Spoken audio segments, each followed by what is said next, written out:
हरियाणा के फरीदाबाद में नाबालिग छात्रा को दिन दहाड़े गोली मारने की वारदात ने पूरे प्रदेश को झकझोर दिया है। इस मामले में अब हरियाणा राज्य महिला आयोग ने भी कड़ा संज्ञान लिया है। आयोग की चेयरपर्सन रेनू भाटिया ने पुलिस को आरोपी की जल्द गिरफ्तारी के निर्देश दिए हैं और इस केस की हर अपडेट पर खुद नजर बनाए हुए हैं। जानकारी के अनुसार 17 वर्षीय पीड़िता 12वीं कक्षा की छात्रा है जो अपनी सहेलियों के साथ एक निजी कोचिंग सेंटर से पढ़कर लौट रही थी। तभी आरोपी युवक पहले से बाइक लेकर गली में घात लगाए खड़ा था। छात्रा को देखते ही उसने देसी कट्टे से 2 बार फायरिंग की। एक गोली छात्रा के कंधे में लगी जबकि दूसरी पेट के पास से छू कर निकल गई। घायल छात्रा को तुरंत पास के अस्पताल में भर्ती कराया गया। वारदात के बाद आरोपी मौके से फरार हो गया। इस गंभीर घटना पर बोलते हुए रेनू भाटिया ने कहा कि आयोग इस पूरे मामले को बेहद गंभीरता से देख रहा है। उन्होंने पुलिस से सख्त कार्रवाई और आरोपी की जल्द गिरफ्तारी की मांग की है। उन्होंने स्वयं वहां के एसपी व अन्य पुलिस अधिकारियों से बात की है और जल्द ही आरोपी को गिरफ्तार कर लिया जाएगा। उन्होंने समाज में बढ़ते लिव इन रिलेशनशिप के प्रचलन पर भी चिंता जताई और कहा कि ये आधुनिकता के नाम पर सामाजिक अव्यवस्था का रूप ले रहा है।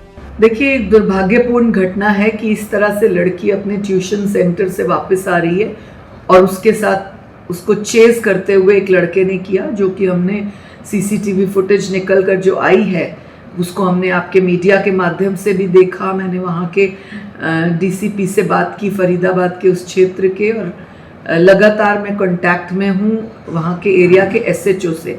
एफआईआर दर्ज कर दी गई है, परंतु पूरा परिवार बिठा लिया गया, लेकिन वो लड़का अभी हाथ नहीं चढ़ा है। उसकी बाइक भी नहीं मिल रही है क्योंकि उसमें हल्का सा बाइक का नंबर भी आ रहा है।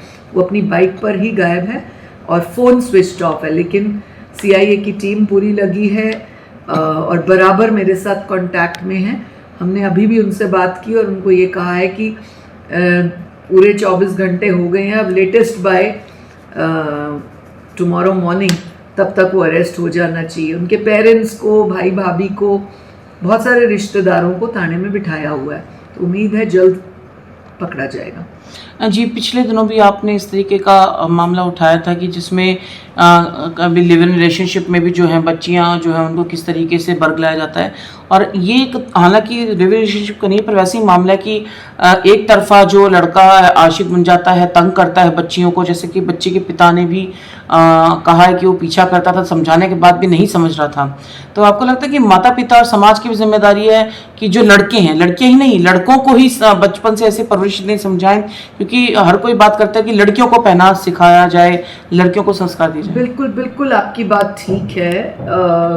पहला जो दायरे में आती है या हिट होती है ना, वो लड़की ही होती है, जो कि नहीं होनी चाहिए। क्योंकि पहनावा कहीं पर भी, अगर आप महिला आयोग के नाते पूछेंगे तो पहनावा कहीं भी क्राइटेरिया नहीं रह गया। हमारे पास जितने भी केसेस चाहे लिव इन को लेकर आते हो, लिव इन तो आजकल एक मॉडर्न वर्जन है ना लोगों के इकट्ठे साथ रहने का, तो आप लिव इन की भी अगर बात पूछें तो गांव की औरतें बिल्कुल सूट में, घूंघट में, प्रॉपर साड़ी में, ऐसी वाली भी लिव इन में है। तो पहनावा कहीं क्राइटेरिया नहीं है। शिक्षा के क्षेत्र में अगर आप महिला आयोग के नाते पूछें तो पढ़ाई कोई क्राइटेरिया नहीं है। क्वालिफाइड, हाईली क्वालिफाइड भी लिव इन में है और बिल्कुल अनपढ़ गांव की औरतें, लड़कियां भी लिव इन में है। अगर आप मुझे पूछें कि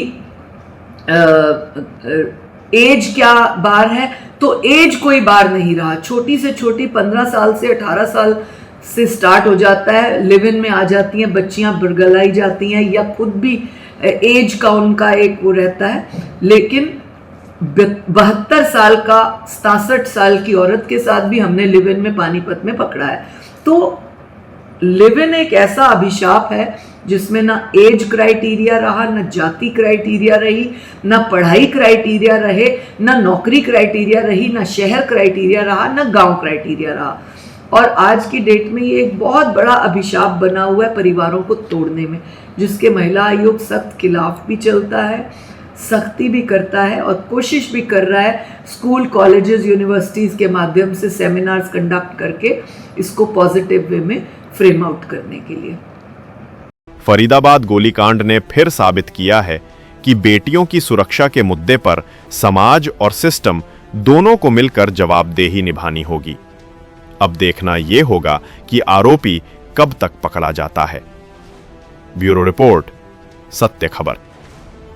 सत्य खबर, सत्य, सटीक, बेबाक।